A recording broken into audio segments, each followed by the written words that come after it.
Welcome back to Say No More Media. Don't forget to like, comment, and subscribe. Join the channel memberships if you want to support the channel. Today, we got some huge news. Colton Hood is at the NFL Combine. There's some questionable things I'm hearing outside. We're going to talk about. Maybe he said, maybe he didn't. We're going to get some clarification and some straightening on that. But more importantly, Colton Hood is one of my favorite college football players. Love to see his journey, how he went out there and now established himself as one of the top corners in the 2026 NFL draft. One of my favorite Colorado football players of all time.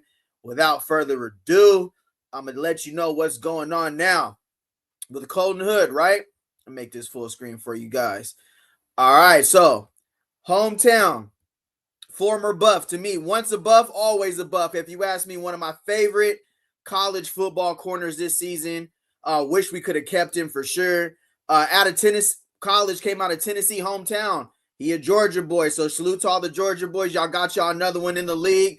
5'11", 188 pounds. The prospect grade is a 6.38. NFL stats give him a 74. Will eventually be a starter, so that's the prediction on Colton Hood, right? His NFL comparison is Carlton Davis III. Overview is a press man bully with a descriptive punch, physical and coverage and support, but can struggle with twitchy releases and has lapses in off coverage instincts, right? Get this on the stage right here. There we go. All right, let's keep it moving here. I got a video I want to go over as well. We all know Colton Hood left Colorado, transferred to Tennessee. Really wish you could have kept this dude last year, but salute to him.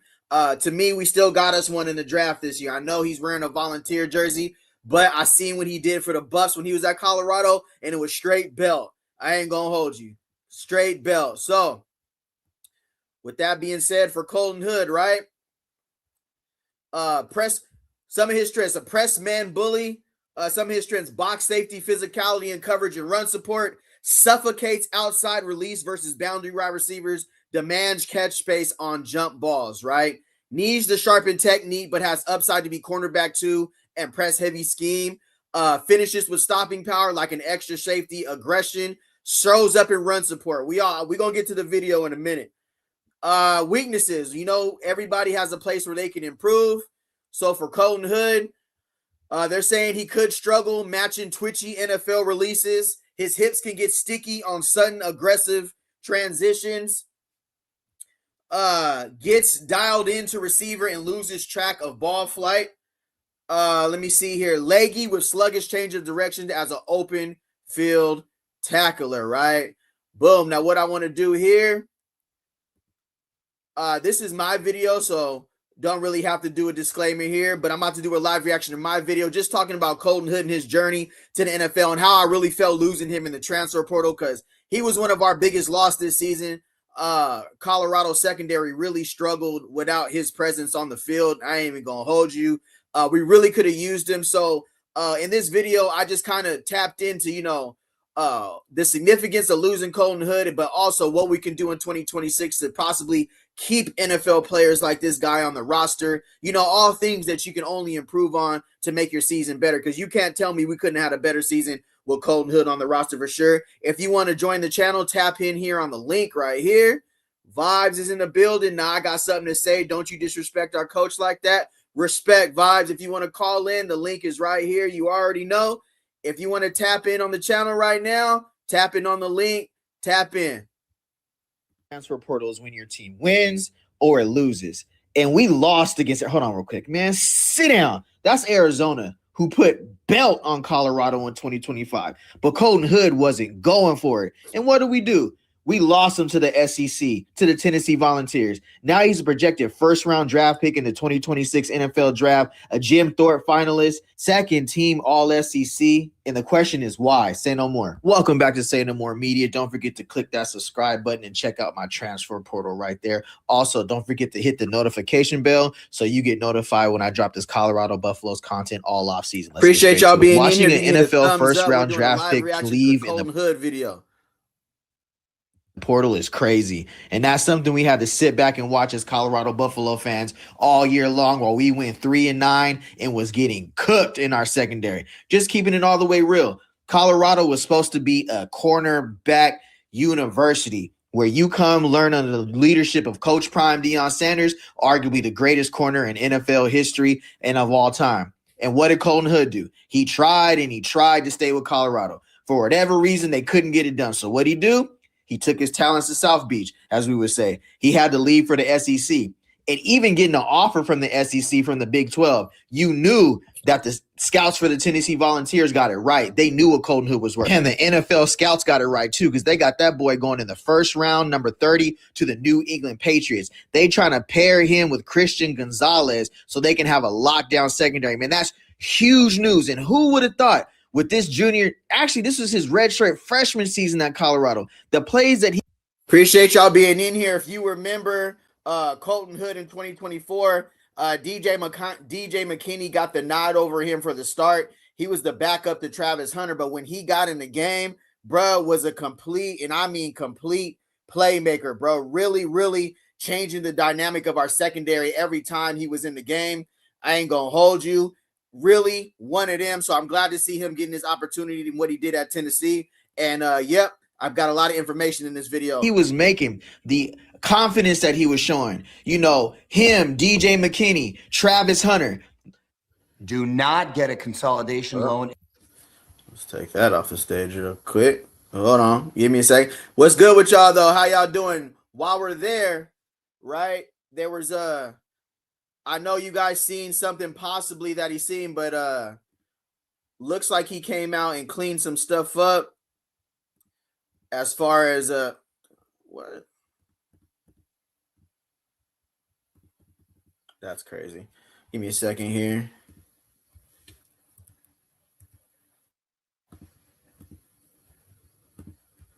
Hold on. My bad. All right, we back. Yeah, you know, tap in if you hear some of the things that was said about there's some things going on right now about what he said, but I kind of got some clarification on what Colton. Can you guys hear me? Hello. Oh, there you go. Hello. Kind of got some clarification on what Colton Hood said because he came out and tweeted afterwards. So I'm super big on if a player comes out and cleans something up, then you kind of gotta roll with what he said, right? So just because I know narratives can get pushed, but you know there's nothing better than putting a narrative to rest than when somebody comes out and actually you hear it from the horse's mouth themselves, right? So with that being said, I wanted to come out here as soon as this loads up. God damn it. Oh, here we go. Yeah. All right. So I feel like for Colton Hood, right?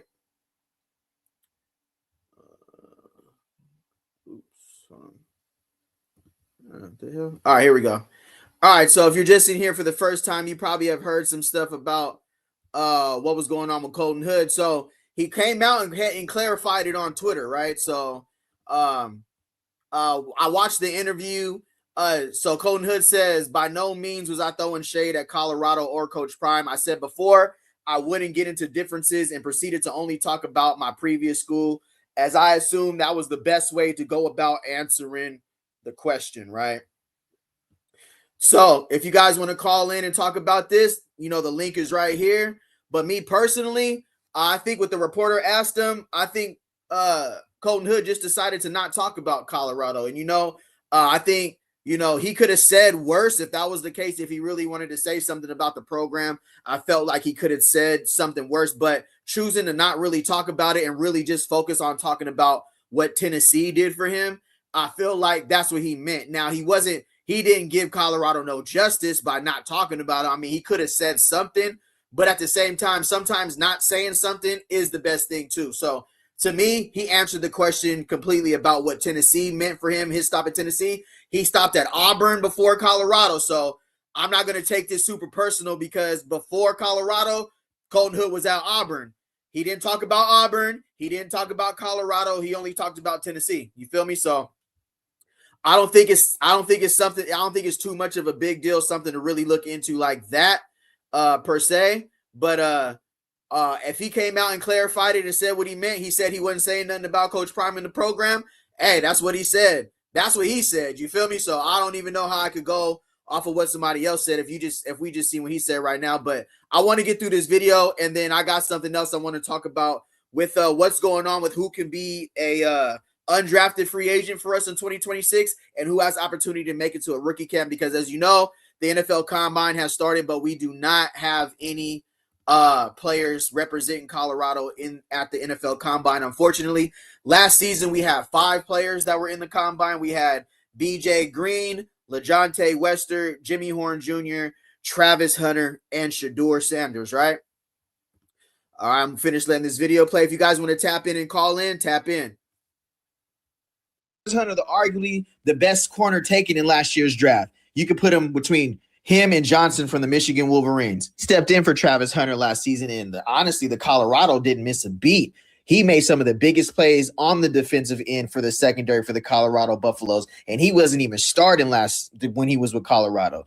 That just goes back to our talent evaluation. Yes, DJ McKinney was a bigger body corner, but if you ask me, all season, I always thought it should have been Colton Hood and Travis Hunter starting at the corner position. No knock to DJ McKinney, but when you have talent like this on the secondary, he was just a playmaker. He was a ball hawk. He was all around the ball. I mean, against Titiera McMillan, or ever how you say his name, my bad, he had him on lock against Arizona straps.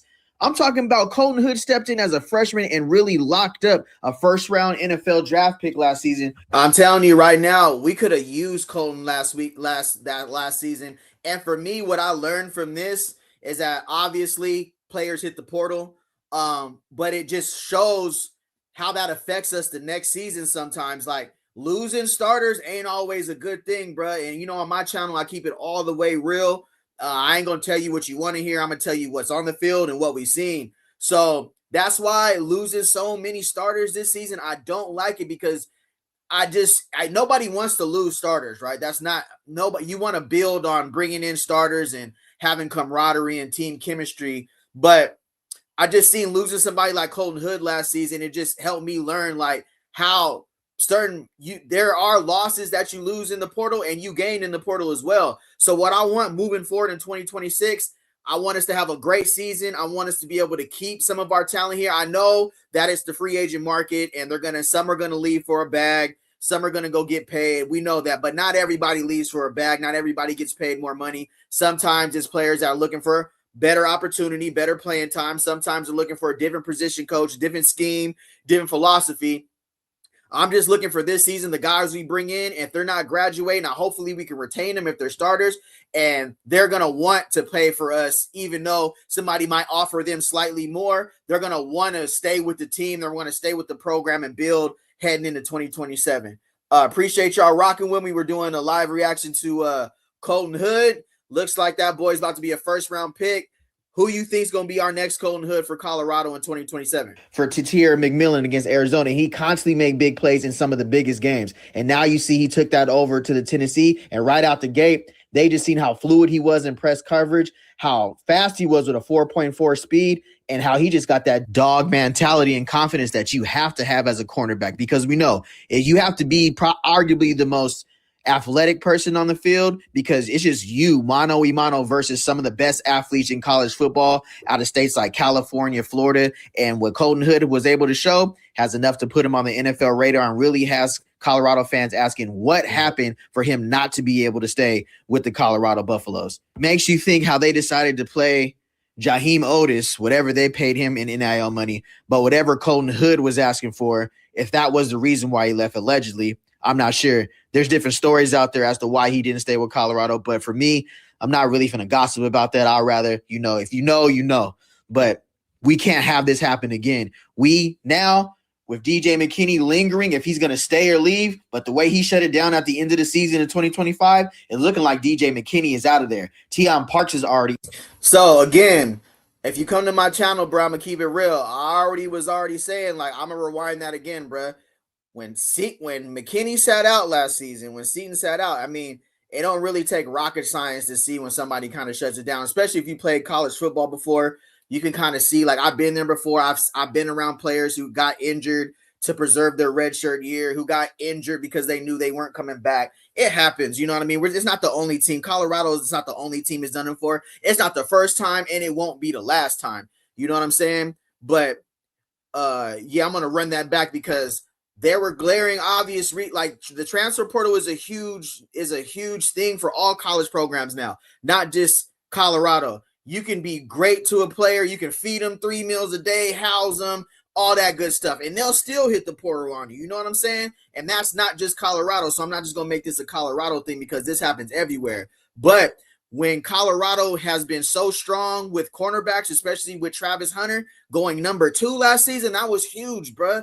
We really took a SWAC player from Jackson State. We all know Travis Hunter really wasn't a SWAC player. He could have went anywhere, Power 4, but literally came over from Jackson State, transferred to Colorado, really didn't even play that first season because of that injury at Colorado State. Then he wins the Heisman and goes number 2. Colton Hood showed super flashes that he was able to be that starting corner returning. So I felt comfortable, like, oh, bet we got McKinney and Colton Hood coming back with Preston Hodge. I'm like, oh, we Gucci. And then all of a sudden I hear Colton Hood leaving. I'm like, bro, what's the word? Now, I'm not in Boulder. I can't tell you the reason why he left. All I know is that he dipped. And obviously, he's an NFL caliber corner by what he did in the SEC. He went to a tougher conference and balled out. So imagine what we could have did with him. So the moral of my story is, after this season in 2026, I want our underclassmen, if they're starters, I want them choosing Colorado over one to hit the portal. Now, I know a lot goes into that. It's not just easy as snapping your fingers and getting them. But hopefully we put up a good enough season, and hopefully we have reasons for them to want to return and want to stay instead of choosing another team over us, because we could have really used Colton Hood this last season, bro. I'm telling you. He shut it down at the end of the season in 2025. It's looking like deep again. We now, with DJ McKinney lingering, if he's going to stay or leave, but the way he shut it down at the end of the season in 2025, it's looking like DJ McKinney is out of there. Tion Parks is already into the portal. So how do we go from a first-round draft pick with Travis Hunter, a first-round draft pick like Colton Hood, both headed to the NFL? Well, one's already in the NFL, one's headed. And then how do we replace that? We got to score in the transfer portal this season for 2026 for the upcoming season. We got to get back to 2 lockdown first-round corners, because that's supposed to be the cornerstone for the Colorado Buffaloes. Listen to me. That has to be the cornerstone for our defense. That's the type of defense that we need for Colorado. We need 2 shutdown corners so we can bring crazy blitzes off the edge. We can mix up the linebackers and defense stunts and twists, because we know on the back end we can run 1 high safety, bring our strong safety up in the box, and we good to go. Now, you know it wouldn't be right if I didn't go over the numbers, because men lie, women lie, numbers don't. Colton Hood, 6 foot, 195 pounds, out of Georgia. Last season for the Tennessee Volunteers, 34 solo tackles, 50 total tackles, 1 forced staff conflictions with the players, left in the portal. You know how much we could have used Trevor Woods this season? Jeremiah Brown was going to hit the portal, because for some strange reason it was looking like Jeremiah Brown wasn't even going to start this year. And that's kind of been the talk about Colorado. You lose a lot of players in the portal. I know that they have this system, if we don't see it in practice, if we don't see it, but at the same time, what we're seeing in the game for Colorado has been crazy. The players that they did decide to start was getting cooked. You have players like Tyreek Berg again, Slaughter just sitting, Jeremiah Brown just sitting this season. Why weren't they on the field to begin with? Kind of makes you question why a player like Colton Hood making plays like this, we can't retain him and he ends up leaving. But we end up paying some of the players that we did pay, to come join the team. So this is just something I had to. That was one of my big issues last season, was letting players like Colton Hood, who I knew was not going to get no Jaheim Otis money, no Caden Salter money. He wasn't getting nowhere close to that. But we couldn't keep him on the roster, but we kept, you know what I'm saying? Like,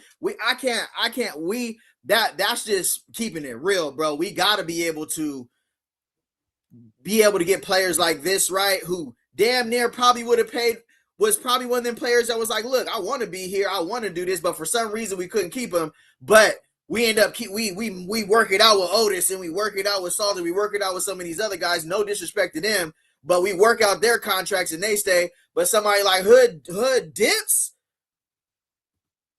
Like, Because Prime was glazing DJ. I hope that's not the reason, bro. I hope that's not the reason. But that's just what I'm saying in this video. Because, on my channel, bro, I'm going to keep it real. Like, I can say what I want to say because I know what I seen and I know what I felt. Like, Colton Hood is a first-round corner, bro. Look it up right now. He's a first-round corner.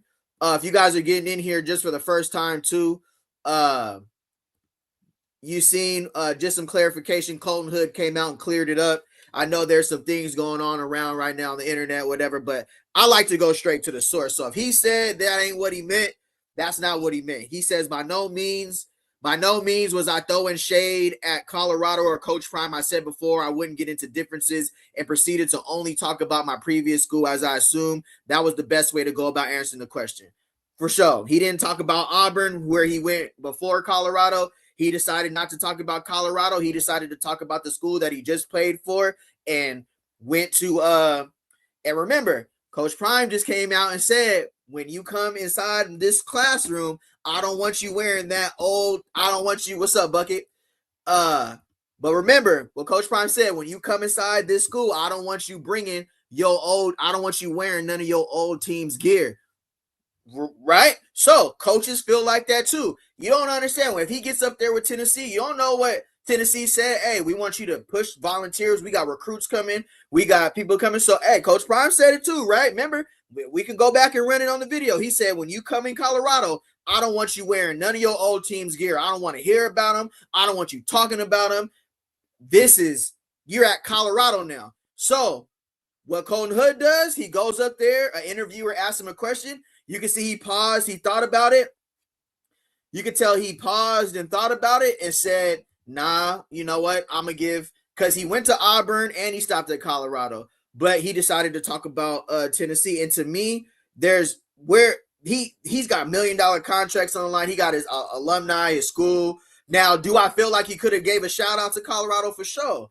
You know what I'm saying? He could have, but he didn't. So, I mean, there ain't really no more rocket science to say about that. He could have gave a shout out, but he didn't. But that's his own business. That's what he decided to. We don't know what's behind that. You know what I'm saying? But I just want to circle back to when Coach Prime said, when you step inside this classroom, right?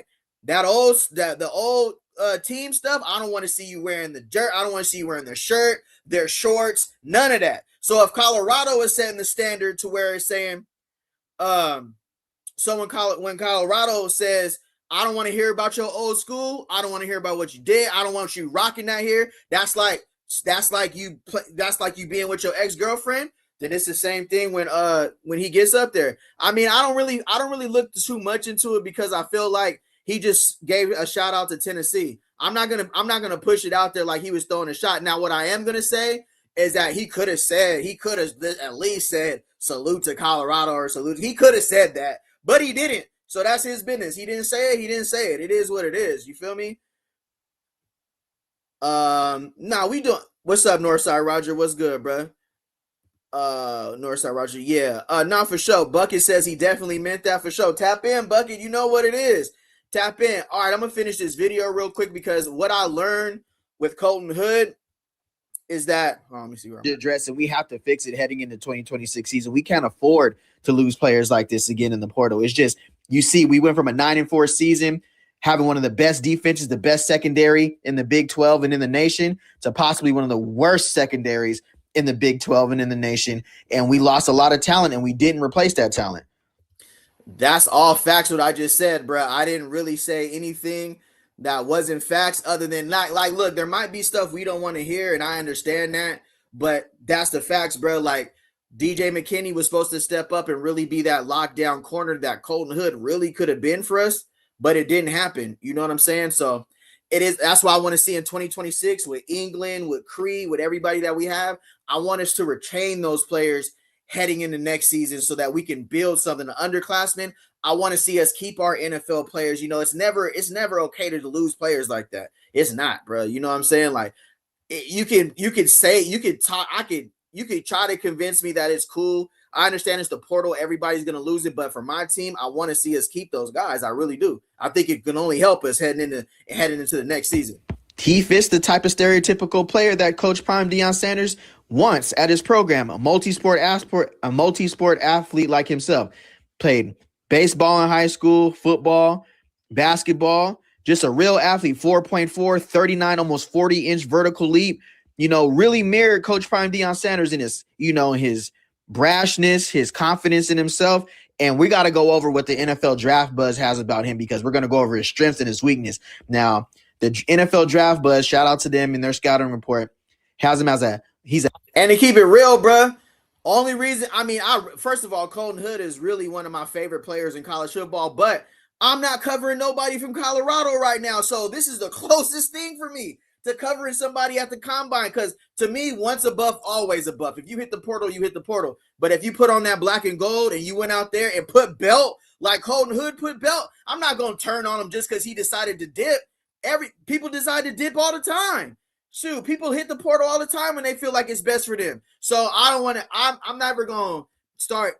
I'm never going to say it's all bad with a player because they did what's bad. Obviously, this move worked because he's about to be a first round pick. So you know what I mean? I'm not one of them. I'm not a channel where I'm not even going to talk about Colton Hood because he's not with Colorado to me. Bro, if you watch film on DJ, he's not that good, man. I hope he goes to Notre Dame and he lives up to the expectations, because he definitely has the height tangibles. But being a number one corner is not easy. It's not an easy task to get out there and cover a one. But Colton Hood just did that for Tennessee, bro. And I wanted him back on the roster. I'm not going to cry over spilled milk, but heading into 2026, when we got England and Cree and RJ Johnson came back and Vickers, and you know what I mean? We got all these guys coming in, Stokes. I want whoever's the starters, I want them to be the bona fide starters. Ain't no question. They proved it in spring. They pulled it in summer. Those are best two. Then hopefully those two move on. And then our next two, they stay. They got chemistry, and it's their turn. You know what I'm saying? It can't hurt the program by wanting that. You feel me? Like, I don't think that's a bad thing to want that for the program. You know what I'm saying? I actually think that's a good thing to want that for your program. Which brings me here, because I just didn't want to do the whole thing about Colton Hood. I just wanted to address it. But it kind of brings me to right now. This time last year, I was covering a plethora of guys who was at the NFL Combine. You can go back and watch my videos. But for this season, we don't have anybody at the Combine. So I still want to give some of these guys some spotlight, because it's not too late. For some of these guys, we still got the Colorado Pro Day. We still have the Colorado Pro Day. We still have the Big 12 Pro Day, but unfortunately, we didn't have anybody at the Combine. So Colton Hood's there. He used to be Colorado. I'm talking about Colton Hood. So no Colorado Buffs invited to the 2026 NFL Combine. The 2026 NFL Combine determined top draft prospects February 23rd to March 2nd.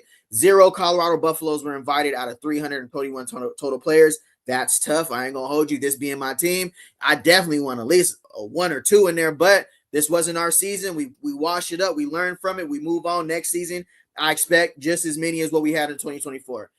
Players who declared and got no invite was quarterback Caden Salter, defensive end Arden Walker, quarterback Preston Hodge, wide receiver Sincere Brown, defensive tackle Omari McNeil, O-lineman Zy Chrysler and Zarian McGill, linebacker Jeremiah Brown and Ivan Yates. So for these guys, the next time we're going to see them will be at the Colorado Pro Day and then the Big 12 Pro Day, and we'll cover both of those on this channel. I'm definitely looking for some of these guys to get signed as undrafted free agents, but to be honest with you and keep it all the way real on this channel, no, just peel the Band-Aid off.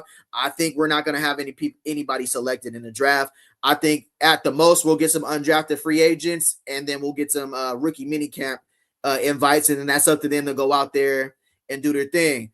Some of the former Buffs who are, Jordan Tyson, transferred from CU in 2020, the beginning of that 2023 season. We just played him last year.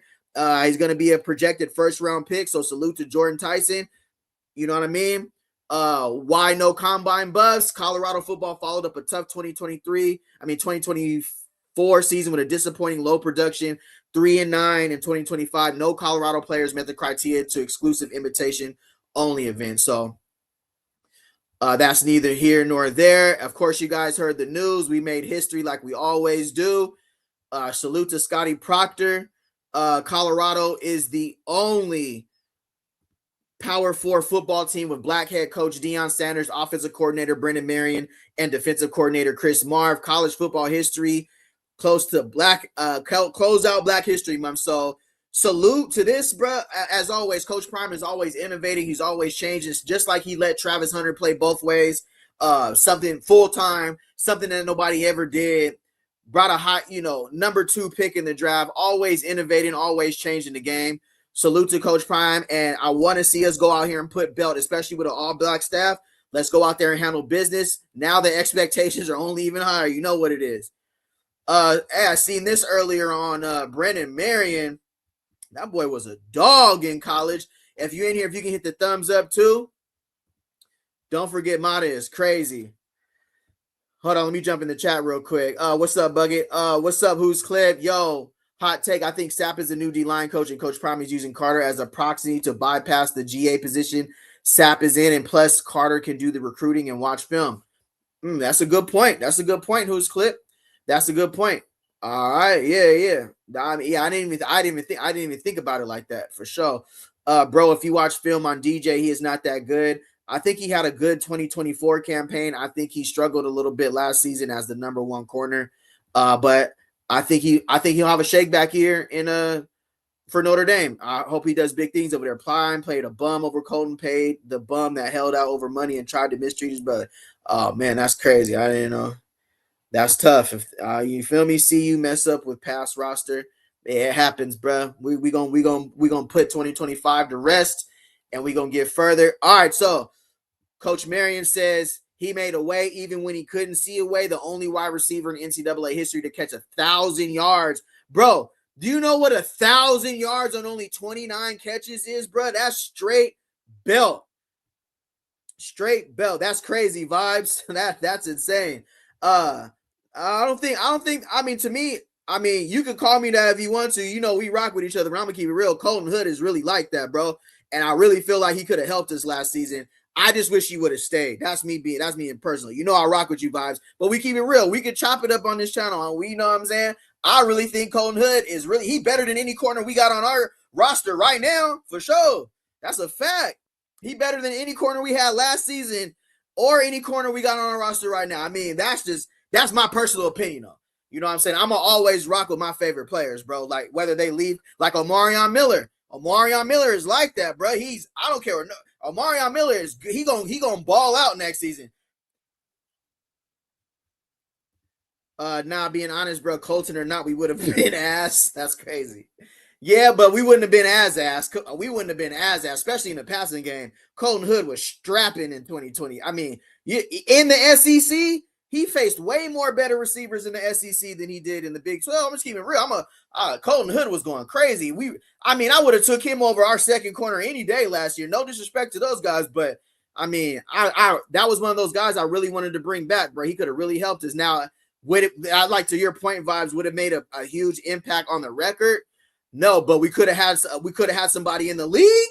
We could have had somebody. He would have did that at Colorado, bro. He would have did that at Colorado if he stayed. Facts. He was going to the league whether he stayed at Colorado or went to Tennessee. That's just, I really believe that.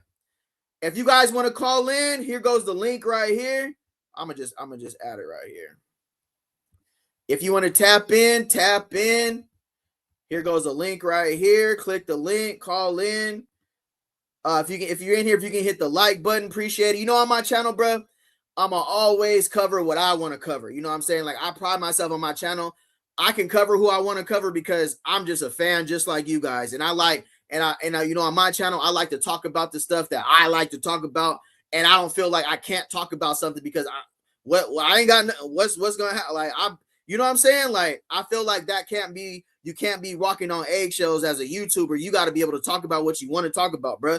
Period. And I'm gonna always do that. I'm gonna always cover who I want to talk about. And I encourage you guys, if you start your channel, do the same things, bro. Don't feel like you can't talk about something because you're afraid that you're not gonna, you know what I'm saying? Like that. If that's the case, then that ain't even cool. If you can't talk about certain stuff because you're afraid that you're gonna get, you know what I'm saying? You're afraid if I talk about this guy, then people are gonna stop watching me. Then let them stop watching them, bro. Straight up. If somebody's gonna stop, hold on.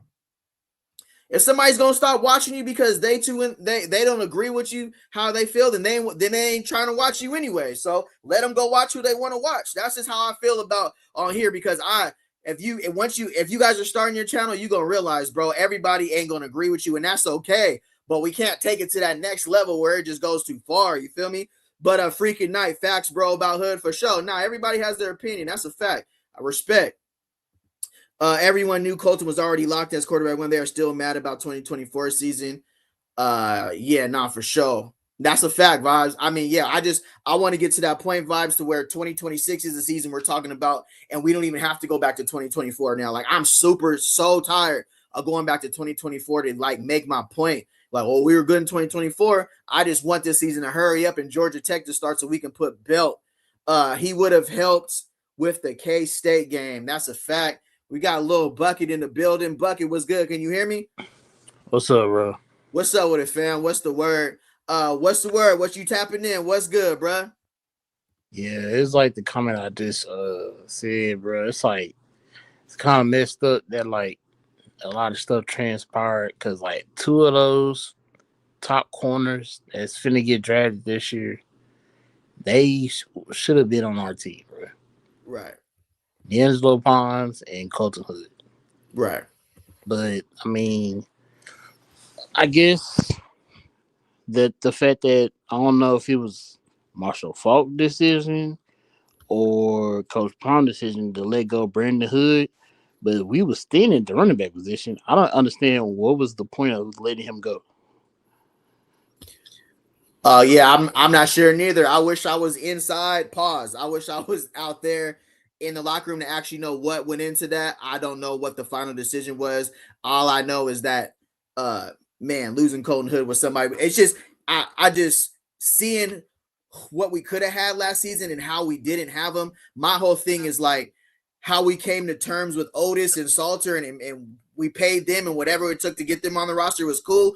But for Colton Hood, who probably was not even asking for nowhere near that amount of money, he walks. You know what I'm saying? So yeah, that's where I'm at. That's what I don't want to have happen again in 2026 because that's not my decision. Of course, they got agents and it's different reasons behind why people leave or why they stay. You know what I'm saying? But I'm super pro player and I'm pro coach. Like everything's not on the player, bro. I'm not one of the channels. What's up, Common Sense Buffs? Common Sense Buffs in the building. Lil Bucket is a legend for sure.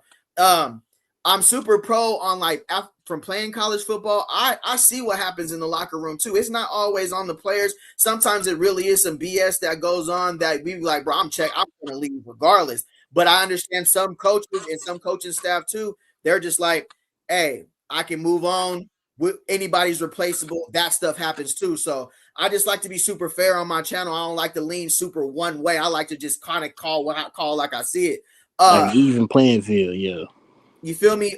Even with Nakai Hill Green right now, right? I heard. So Nakai Hill Green. I don't know if you guys see this right here. Yeah. All right, yeah. Even with Nakai Hill Green, right? So I heard different reasons to like there was like a graduate stipulation as to why he couldn't stay. That he couldn't like. I understood he came over, but he had another. So it was some weird rule I heard why Nakai Hill Green left. Like he could only come play for Colorado for 1 year, and he had to transfer. You know anything about that? Nah, not exactly. When he left to Alabama, the whole story behind that, I don't know exactly, but the main story was like he wanted more money. Okay. That was the whole story behind it. I don't know if that was true or not, but I mean, he did. I mean, he went to Alabama, so he probably did get more. But I mean, if you think about it from the situation of Tafi Byard, he did the same thing. It's like I'm doing a lot for this team. You not giving me a little bit more of what I should be making, or I'm leaving. Right. No, Like yeah. like he had a club on his hand and he was doing more stuff on the defense than majority of the team. Like really everybody on the team, really he deserved more money, but I ain't want to give him more money, so he just left. Yeah, we know that's gonna. Yeah, that's a great point, Bucket. We know that's gonna happen every season now that they have agents and they're free, and especially with somebody like Byard, who's definitely going to be on an NFL roster in the next year or two. I mean, that's a no question right there. Of course, you want to bring somebody like that back. Now, with what happened last season, I definitely feel like with the new AD and Lovo, who specializes in like NIL money, I feel like there was way more spotlight on who we paid and how much we paid him based off of like our new AD. It was just like, especially after the debacle of last season and the amount of cheese we spent on the players and what we got out of it, I definitely feel like it was already going to be a little bit of a handicap season heading into 2026 just because of what transpired, how much money we paid out, what we got for it, and then the drop in the ratings, all that. So insert Lovo, and he specializes in. So I think just from the beginning, Coach Prime was probably just like, listen, we can't even give that amount of chicken that you guys asked for anyway, so y'all might as well go get paid. You feel me? Because we're strapped right now. There's a lot of stuff probably going on financially behind the scenes with the boosters and the clubs, because having a season like that does something to like the collective money. They're not that eager to just hand over, oh, we're gonna pay this, because we seen what we paid out last season and what we got, right? So Yeah. and bringing in Lobo. But the thing is like, why would you not want to retain a player like that though? He proven that, like, even though he deserved a little bit more money, he proven that on the field that fuck the money. Like he willing to put his life on the line and make this team better. Like we seen hand in hand every single game. Even when he had that club on his hand, he still performed at a high level. Nah, for sure. Nobody on that defense ever performed as much as he did on a higher level than he did. And you want to pay somebody like a Jaheim Otis $800,000, a K Salt almost a ticket, and they didn't even perform nearly as much as he did.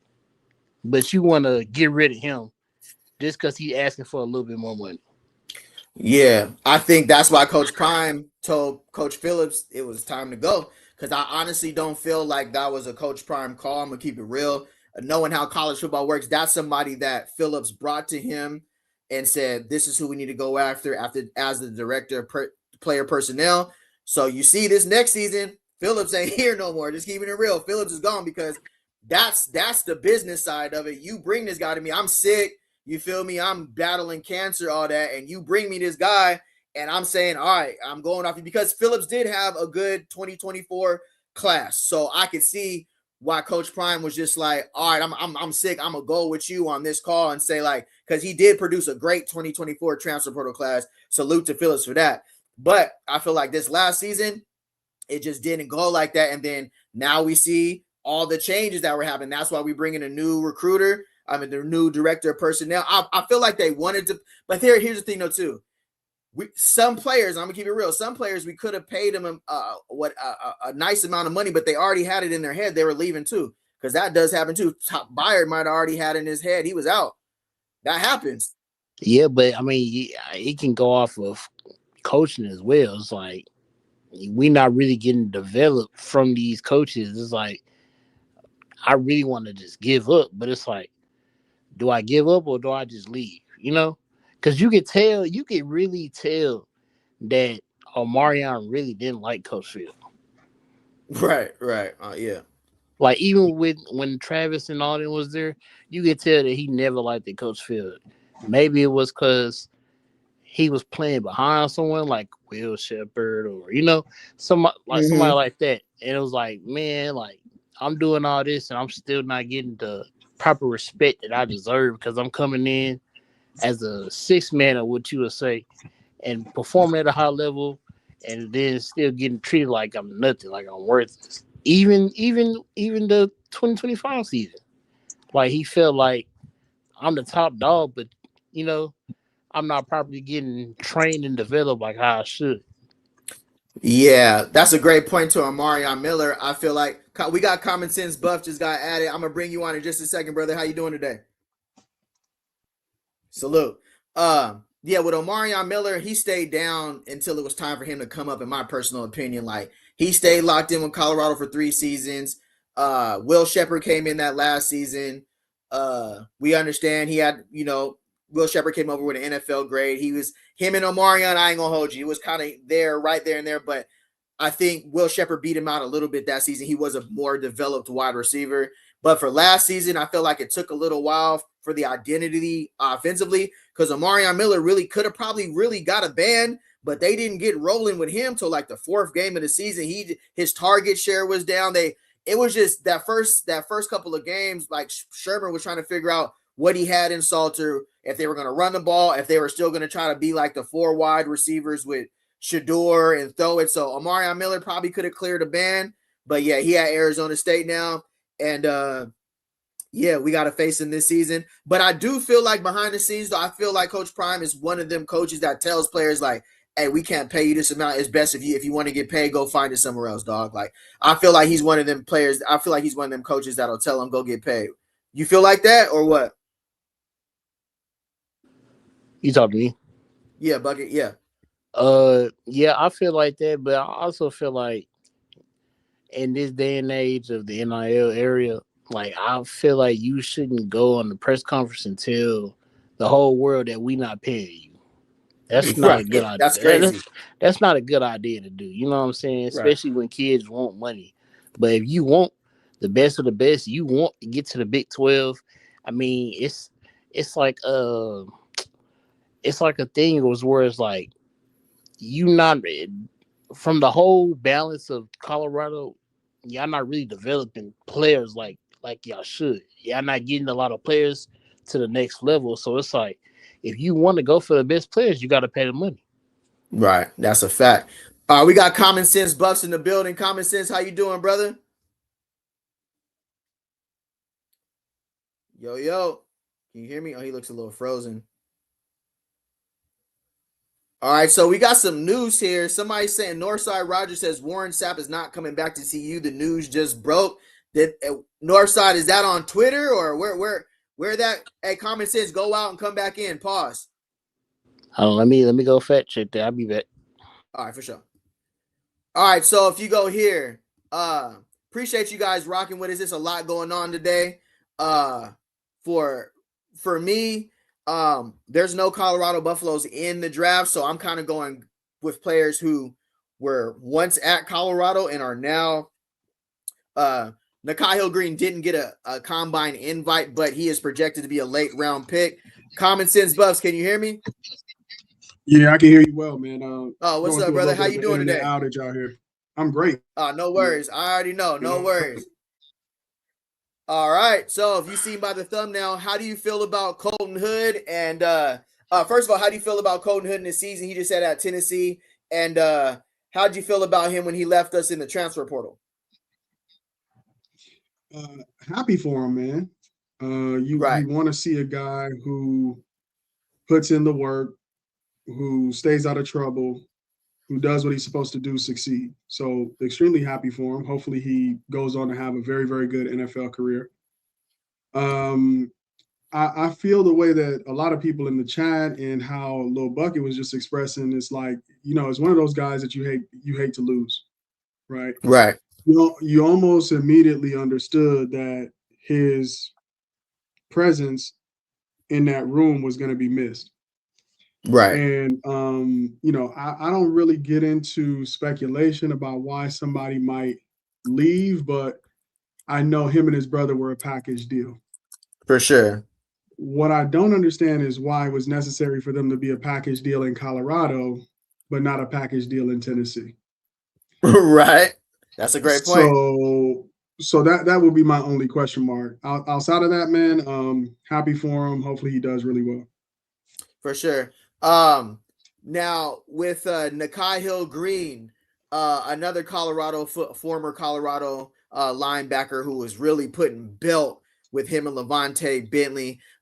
What do you feel about his NFL projection in 2026 and how he could have helped us last season as well? Because like I said, I'm kind of like you. I don't know the reason why he left, so I can't really speculate why. But seeing somebody like him and Colton Hood not on our roster returning is tough when you see that he's projected to be a late round pick and Colton Hood is projected to be a first round pick. How do you feel like Nikhai Hill-Green could have helped us last season? And how do you feel about in particular about losing starters to the portal? Yeah, man. So, let's talk about the Shador Sanders saga as probably another reason why guys who have NFL potential might leave.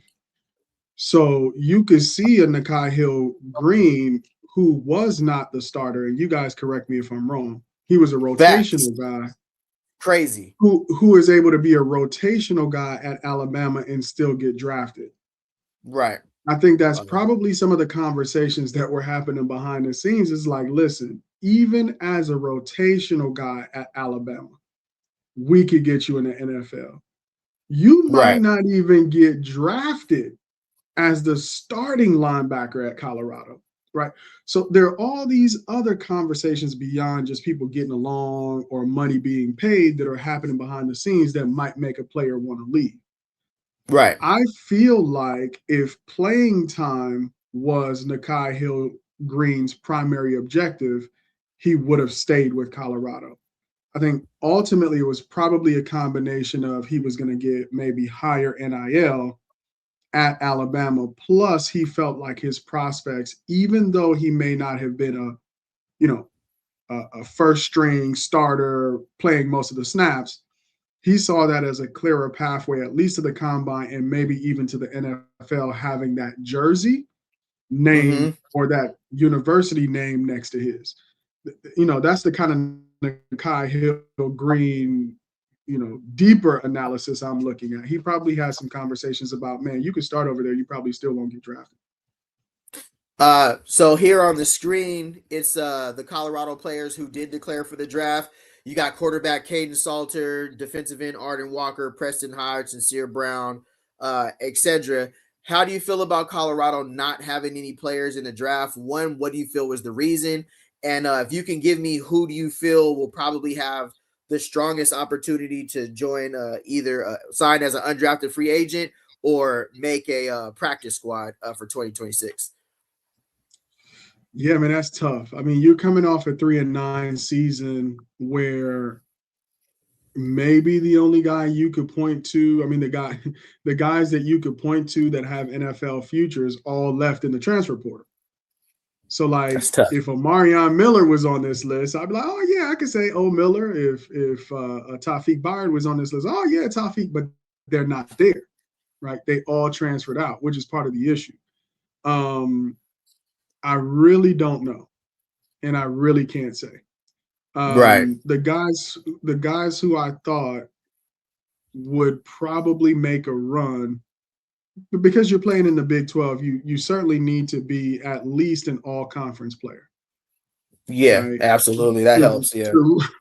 To really get a look at the NFL, because it's going to be crowded with SEC, et cetera, right, in the NFL draft at many of these positions, particularly at quarterback, definitely on. We already talked about Colton Hood, right? So these are some of the positions that these guys are going to be competing to get drafted in. So I don't know. We don't have any all-conference players on this list as far as I can remember.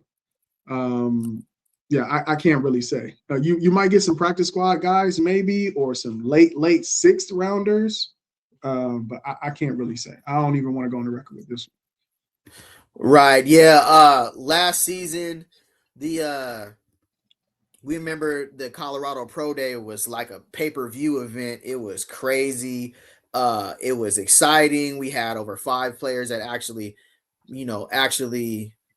played in that actually went to the NFL combine. But the Pro Day this season, I don't know how you guys feel. The Pro Day, and it sucks because I'm a Colorado fan. It's just I'm being there as a supporter and to like root for these guys because I've seen the season they just had.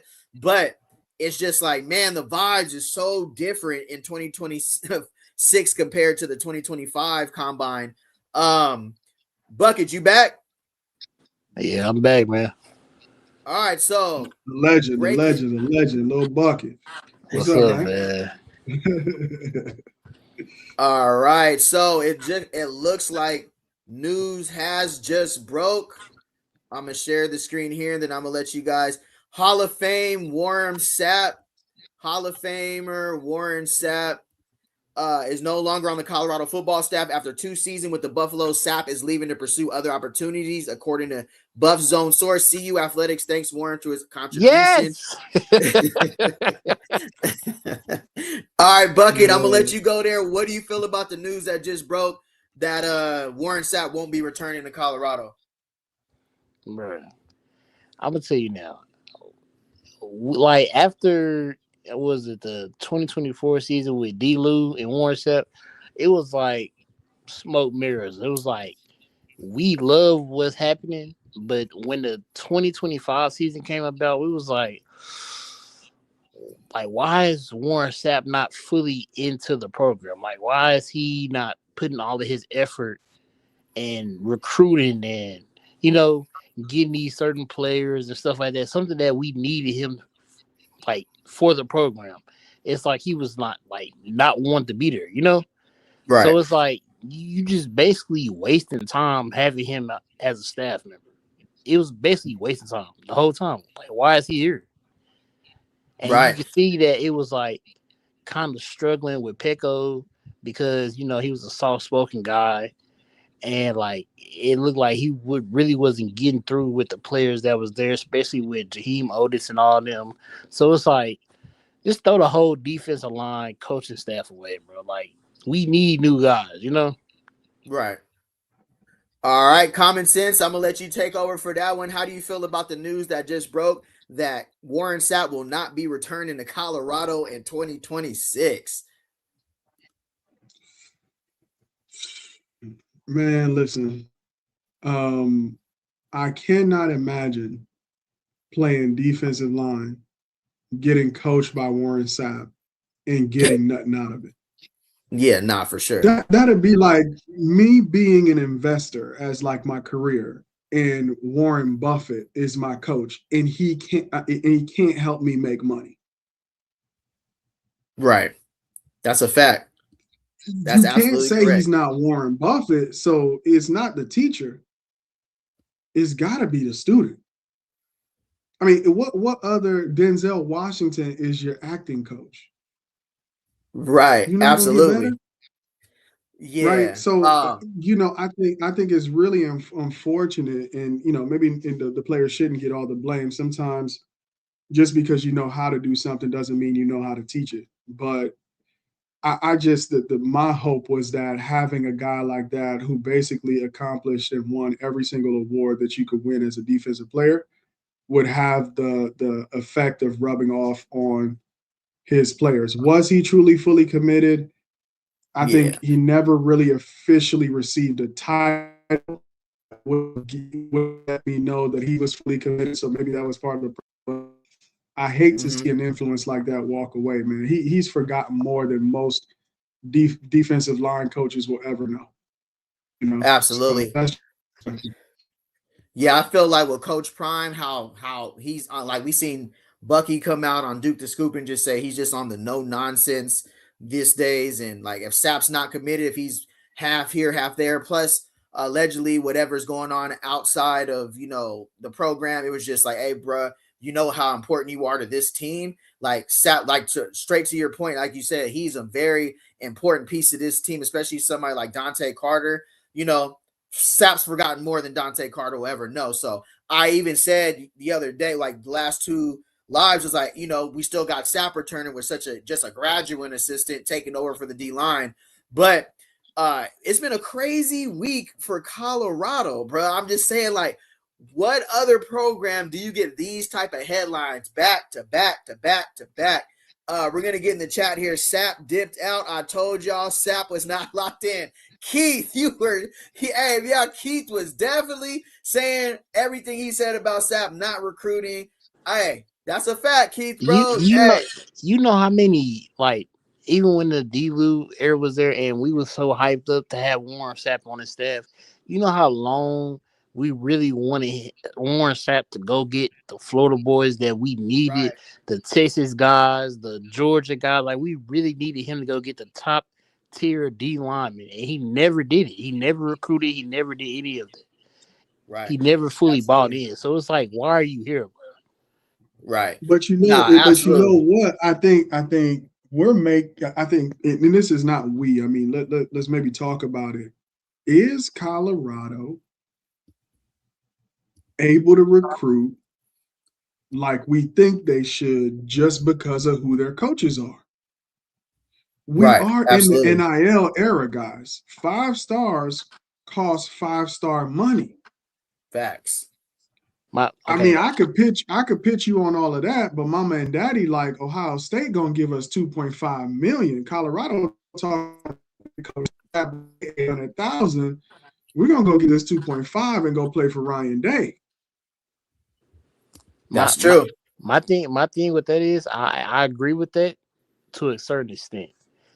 If you can go to an HBCU and get Travis Hunter as the best player coming out of high school, and then go to Colorado, right, and be 4-8 and go get the best offensive lineman coming out of high school and one of the top corners as Cormon McClain, and then go with 9-4 and lose a bowl game, and then go get Juju on top of that, I feel like Coach Prime really could have got anybody he wanted, but the way that I guess how can I say this? The way he ran his program and the culture and the other stipulations of how he got certain coaches in position, it felt like it was like a stigma around the whole program. Was like, we don't want to go play for him.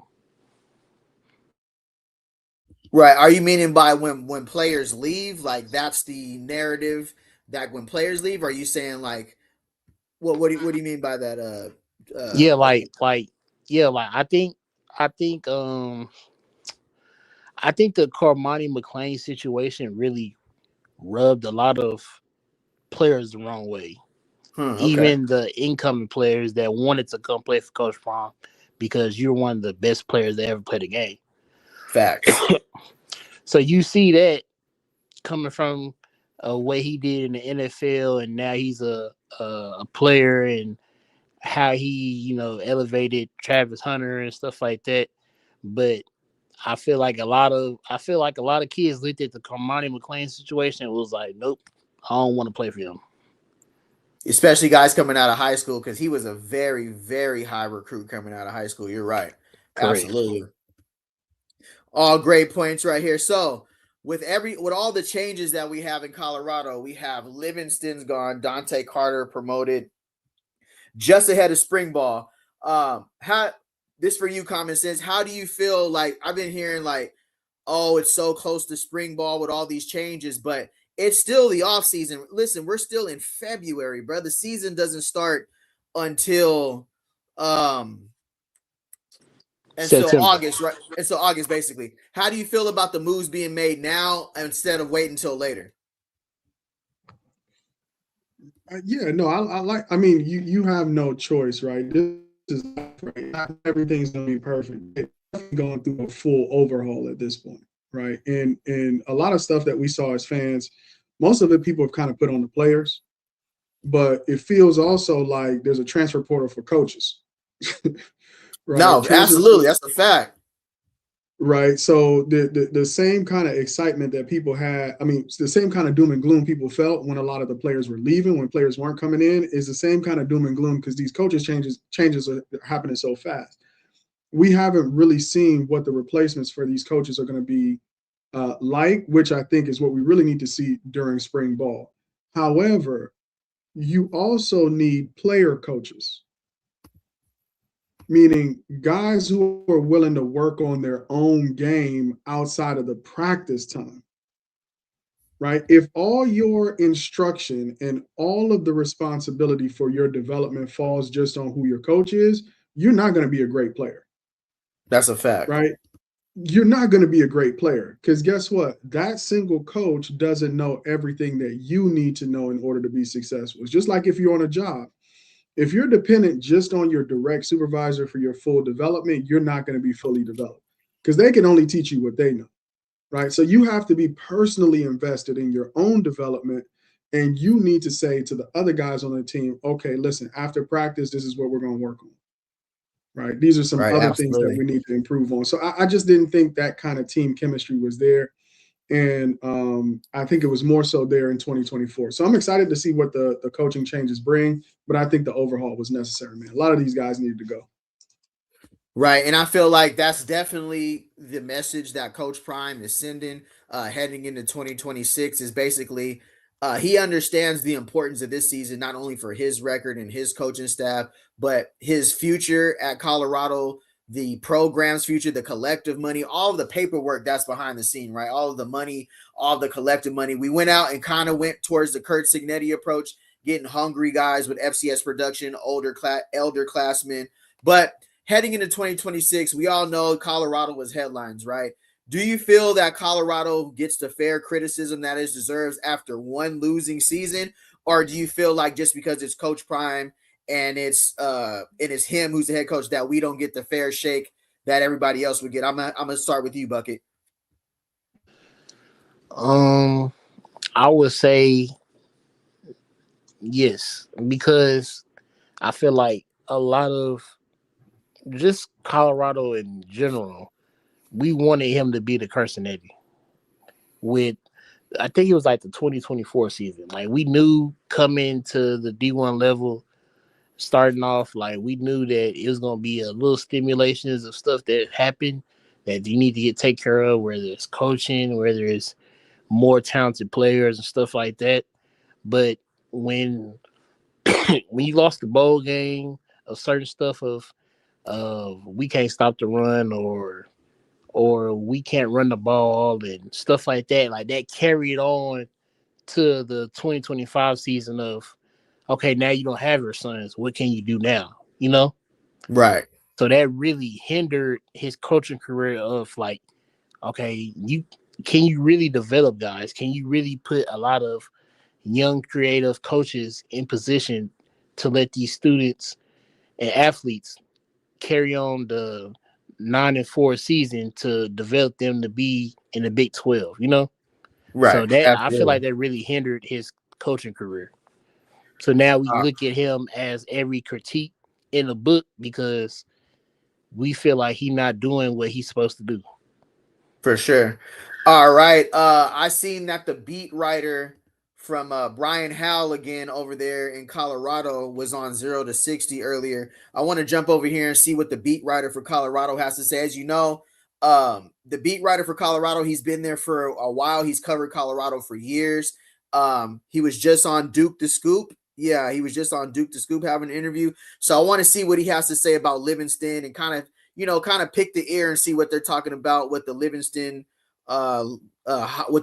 leaving and the hiring of Chris Marv and the new defensive line coach. If you can click the like button, we're going to do a live reaction to 060 real quick. We got my man Brian Howell on there, who's a great beat writer. I want to see what he has to say. I will be pausing, live reacting. All right, say no more. Let's see what he had to say.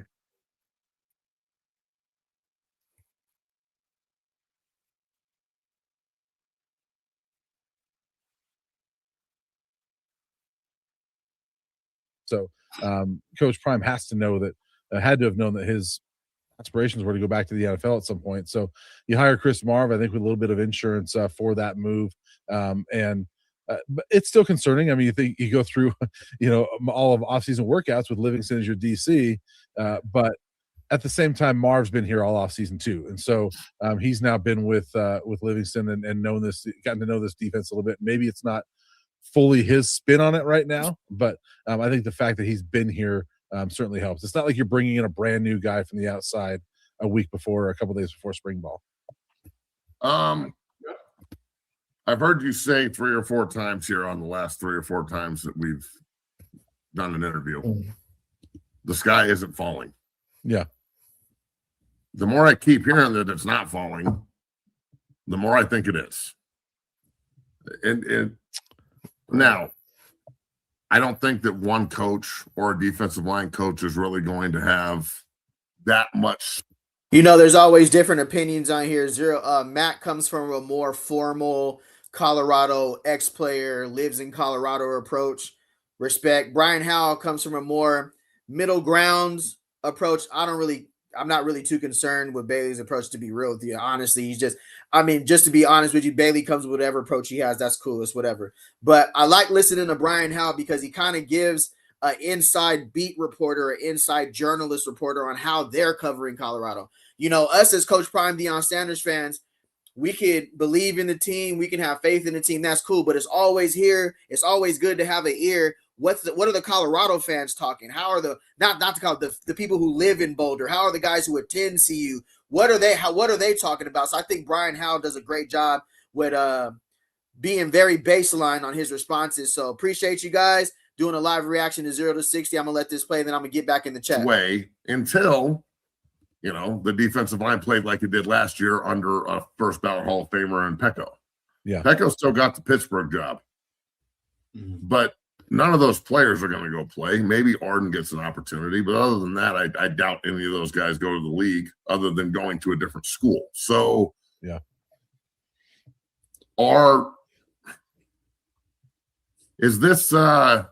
Is Colorado just a place to come work for a year or two and jump, or are they trying to retain, assistant coaches so they can develop?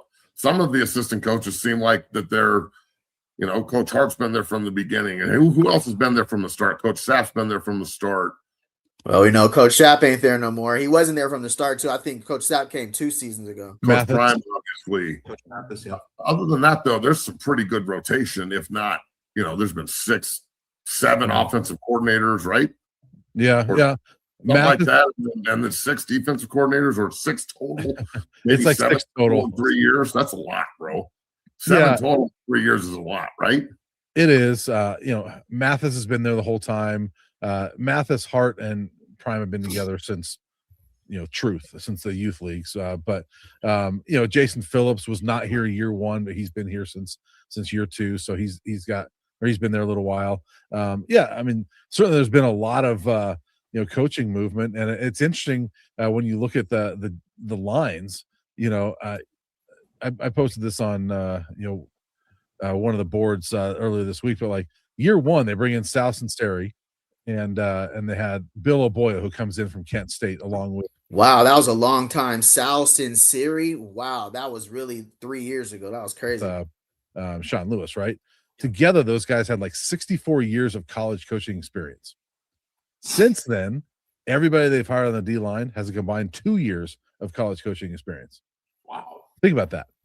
That's on the field. That's not counting time as an analyst or a GA, which you can count that. But and this new D line coach they just hired, who was just playing college football 3 years ago, has one of those years.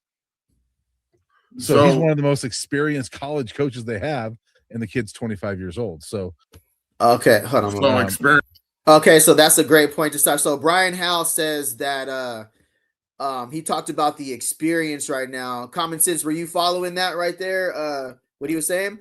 All right, I'm gonna let you take this one. How do you feel what Brian Howell said about the coaching changes and the actual experience that's on staff right now heading into 2026? Yeah, man. I think everything you do gets questioned when you lose.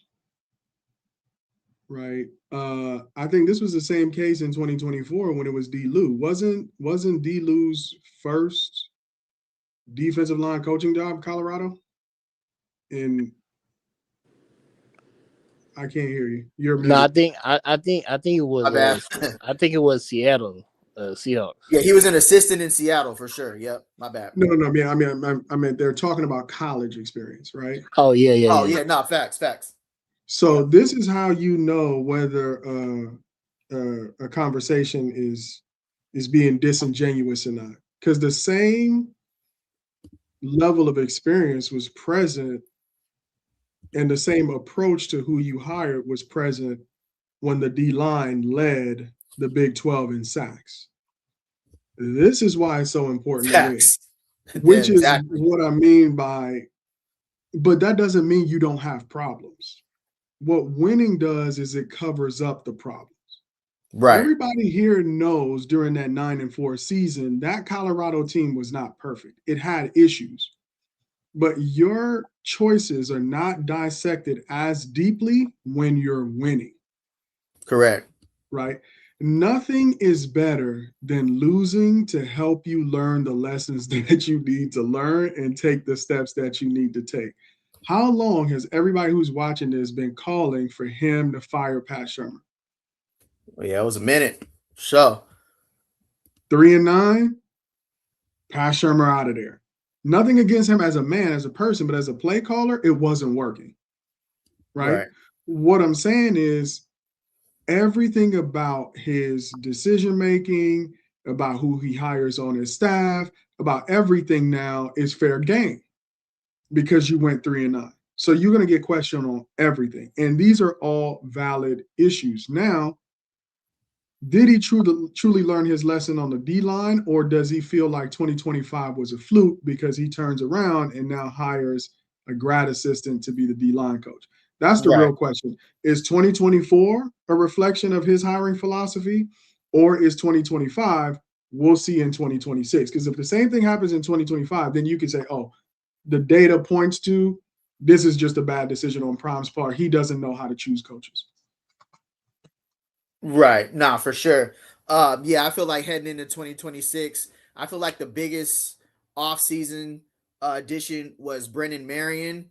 And I feel like he's like a 3-in-1 hire as far as like a recruiter, an offensive coordinator, but also like an assistant head coach in a sense. Like I feel like he has the type of relationship that he can tap in with Coach Prime, and Coach Prime can literally have somebody who he can talk to and really listen to the feedback from Marion, because he's ran a team, he's been around some great programs, and he's a highly sought after individual. So I think with all that being said, with the coaching staff moves, I think it's being set up for he might be stepping away after a year or two after this anyways, just to be honest, just be truthfully. I think Coach Prime might be stepping away, but he's trying to put the program in a better position than when he first started there. Lil Bucket, I'm gonna let you tap in. How you feel, brother?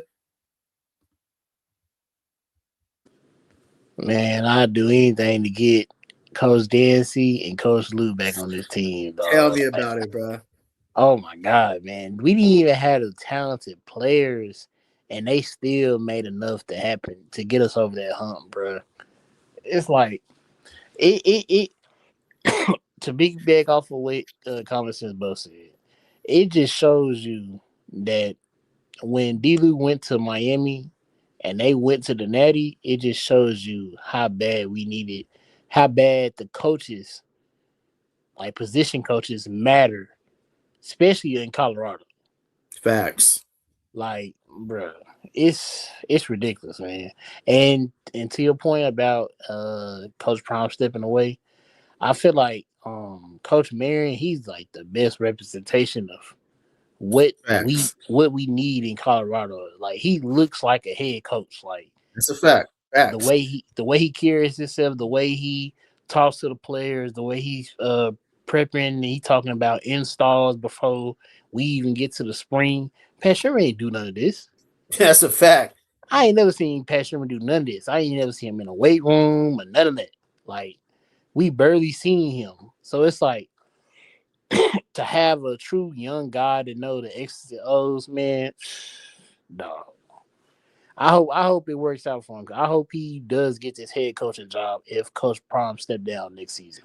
Yeah, and they talked about installing like the new defense, Livingston stepping away, but they're about to install a brand new offense anyways. Like right now, everybody has to learn the go-go offense, the offensive line, the receivers, the quarterback. So it's February. So on 0 to 60, they were kind of talking about panicking a little bit about Livingston leaving and picking up a whole new defensive system.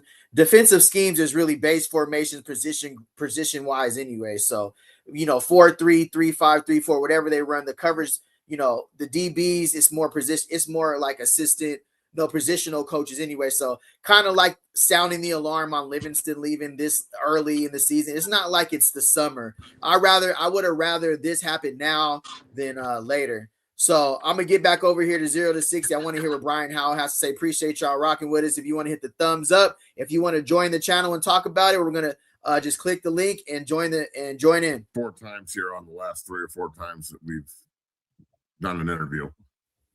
The sky isn't falling. Yeah. The more I keep hearing that it's not falling, the more I think it is. Wow. And hold on. Now, that's crazy. I don't think that one coach or a defensive line coach is really going to have that much sway until the defensive line played like it did last year under a first ballot Hall of Famer in Pecco. Yeah. Pecco still got the Pittsburgh job.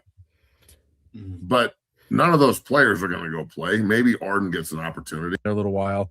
Yeah, I mean, certainly there's been a lot of coaching movement, and it's interesting when you look at the lines.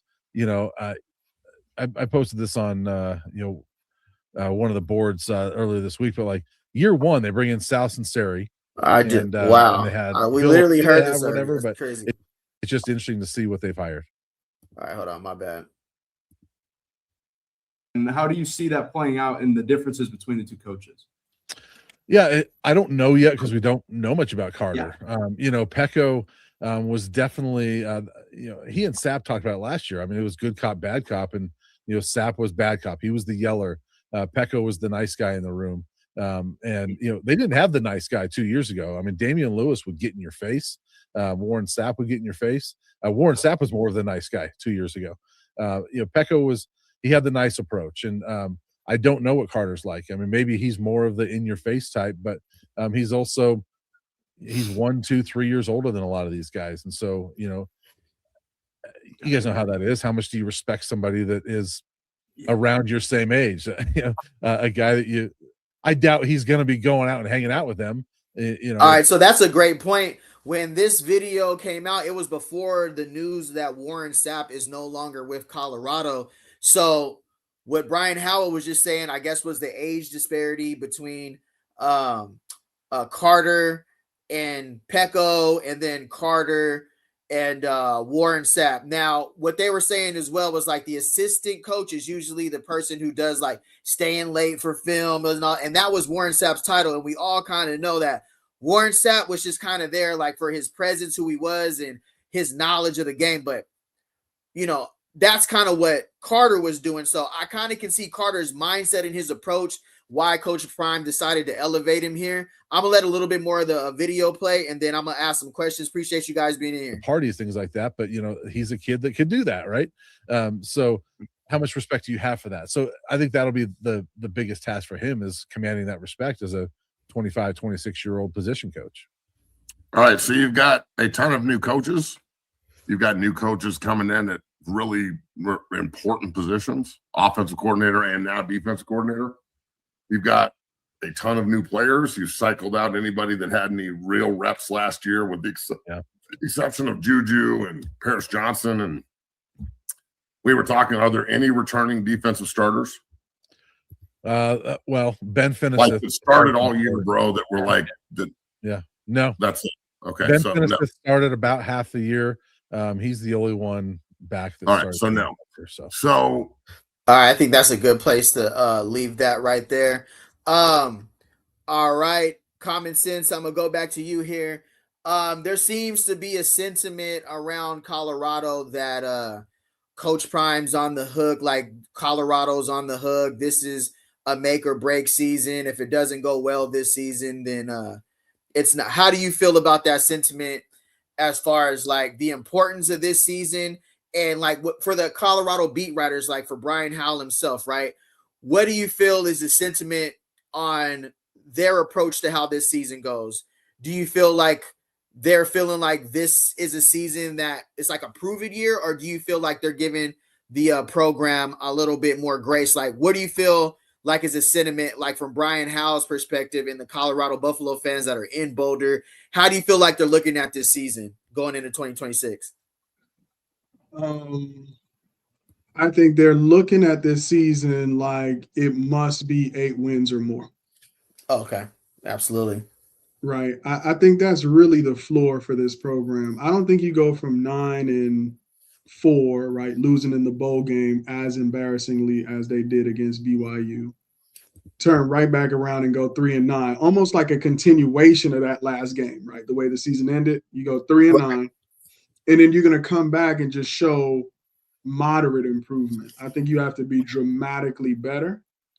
Absolutely. And the fashion in which you win has to be statement wins. Like, you not only need to win 8 games or more, but you need to have 2 or 3 statement games, possibly against ranked teams when you meet them. Right. In games that really matter, right? When you go up against a Texas Tech, who's probably going to be ranked when you play them. You go up against a Utah, right? You gotta get your get back. You got 50 hung on you. Facts. Tough. Right? It can't be we went to Utah, we played them close. Right? You can't have 50 put on you and then lose again and just say you played them close. So you're not only going to have a floor of 8 wins or better, but you're going to have to win some statement games. Georgia Tech on the road is a statement game. Absolutely. Right? Get back against Texas Tech, get back against Utah are statement games. And that's what I'm really looking for, because I think in a lot of games that were winnable last year, they just laid down. Yeah, absolutely. You know, they just laid down. So it's gonna be 8 wins or better, and there's still gonna be criticism there. 10 wins or better in a conference championship berth is really gonna silence a lot of critics and bode well for 2027 recruiting, retaining the guys in the room who you need to retain, and then maybe even bringing in better transfers than you got this year. So that's just my take. Yeah, I'm gonna get to you right now, Bucket, but I feel like that's very true. That some of us are giving grace, but then there is a certain football X's and O's crowd that's just looking at the decisions. That's a great point, Marty. I mean, talking about the revolving door and the coaching staff, and there's people who are just looking at all the moves that happened since 2023, and if we don't win, then it's just amplified, it's just magnified. So heading into 2026, we got to get the student section filled back again. We got to get the beat writers, the newspapers, the Buffs Daily, all those guys writing positive articles again. The transfer portal was absolutely a huge news for Colorado, but with leaning on the transfer portal so heavy, it puts so much pressure on these kids heading into 2026. For you, Bucket, do you feel like this transfer portal class is ready to step up and handle what's possibly the most important Colorado season we've had in the last 4 years? Like, this is literally one of those seasons to where common sense just said a 10-win season, an 8-win season is expected, and we have one of the toughest schedules in college football. I'm gonna let that's for you, Bucket. Yeah, I'm piggyback off what he said. Basically, it got to be 8 to 10 wins or to a championship game. Because if you looked at last year, we was piss poor terrible, and the fact that how terrible we was on all cylinders, and we still had close games, but we couldn't get over the hump. Just it shows you that like the level of preparation and coaching and certain players giving up on the program, like we can get there. It just you gotta make the changes as needed, and the fact that Coach Prime got those changes out the way from the Warren Saps, the Pat Shermer, and, other players that want to be there, that's fully bought into the program. I feel like it can get to that point. It's just you gotta have that level or that mindset to get there. Right, But absolutely. I definitely feel like this is a end all be all season. Like this has to be the one. Right. Hey, real quick, Absolutely. let me just, and I think Prime has an interesting leadership style where he never fires people. Right. Facts. And so it always looks like he is messing up. But I think that's how he wants it, because these guys are actually, because one of the things he always harps on is about relationship. He lets guys bow out gracefully while he takes the hit. There was never an announcement that Pat Shermer was fired. He did do that. He said this one's on me. I get what you're saying. I understand. You see what I'm saying? So if, like, for example, as I've been kind of doing some research on the Chris Marv situation, when he was the DC in Virginia Tech. Now, of course, this is all on fan blogs. Like, we follow Colorado, we got our own theory, but the theory was the head coach threw him under the bus and fired him in order to save his job. That's tough. You know how when you need some heads to roll at the office, they're like, why didn't we win last year? We were supposed to win the ACC. That's how Virginia Tech, they feel like they're supposed to win the ACC every year, right? They're like, they're supposed to be the superpower out there, not Miami, not Duke or whatever. So he fires Chris Marv, And my understanding is the year after he fires Chris Marv, they lose to like some out of conference team that they're never supposed to lose to, and the coach gets fired. Right. So there is something to be said that you want to let these guys bow out gracefully, and you take all of the, because nobody's saying, you know, a lot about Pat Shermer. He just kind of quietly just went away. You know, he kept hard on staff. He brought in people, but it's always the focus is on him and about his decision. I just think that's interesting from a leadership style. Always Poise said, yeah, Coach Prime and Shedeur always take the blame, never throw anyone under the bus. That's a solid approach to take. I get the approach, you know, as a head coach, you're saying that's on me. But in 2026, I also feel like he quietly took that approach too, as moving people out the way. Like, just like right now, all these things that are happening was probably already known weeks ago, and we're probably just now hearing about it. But I'm pretty sure Livingston was already on his way out. Everybody kept asking about what's that. Some of these guys, some of the coaches, I think were asked to leave. But to your point, comments is I think Coach Prime does it about to where it's not. He doesn't make it headline news. He just keeps it in house, and he, you know, asks these guys leaving, and he comes on and he takes the actual forefront for it, which is a noble approach. I get it, but it does call for even more headlines, more news, more. Coach Prime is just keeping everybody on staff, but behind the scenes, he's probably making the necessary adjustments. As we see in 2026, this is one of the craziest shakeup on the coaching staff that we've seen in a couple years from Coach Prime, to be honest with you. But I think that just goes to where his level, where his mindset is going into 2026, and the type of coaches that he's bringing in. You look at Niblett, players are going to want to run through a door for him. He's a proven success where he comes from. You look at Brendan Marion and his approach and how he looks like a junior Coach Prime. Of course, he's not Coach Prime, but he just gives that. He got younger in some of these rooms. Dante Carter, he got younger. Brendan Marion, he got younger. He's getting a lot younger, so more relatability to. I'm pretty sure he's listened in with the players. You've seen on the CU Buffs page when he's just sitting there having one-on-ones with the players and talking to them. He probably did that and just had an open panel where he's like, tell me where we could do better. Tell me where I could do better. Because I feel like that's what gets pushed about the narrative of Coach Prime, is that they feel like he's so arrogant that he's not open to anybody. I don't think he's just open to like public criticism, because he's like, I ain't gonna let y'all play with my name like that because of what he's done and who he's been in the sport broadcasting. But I do feel behind the scenes that he has some people that can sit down, tell him what he needs to do, and he listens to him. He just ain't gonna let the public and the papers get that type of he ain't gonna let them get the upper hand on him like they tell him what to do and he listens. I don't think that's ever gonna be Coach Prime. It's never has been, never will be. But all great points. If you guys want to join the show, I'm gonna get back to finishing what Brian Howell has to say. I appreciate the guests that are on tonight. Salute to Common Sense Buster. When you have a chance, go check out his page. Lil Bucket, I don't know if he has a page, but check out Bucket's page as well if he does. Common Sense just dropped a video. I just dropped some videos. When's last night? Yeah, he drops videos daily. I'm gonna see it. Go ahead, Buck. I'm gonna let you take that. Common Sense. My bad. Oh yeah, I appreciate the shout out, man, the collaboration and your willingness to bring people on your panel. You've built quite a channel. People rely on you for information. You don't do clickbait. You just really focus on the ball talk, which I appreciate. So I'm trying to do the same thing on my channel. So my channel is Common Sense Buffs.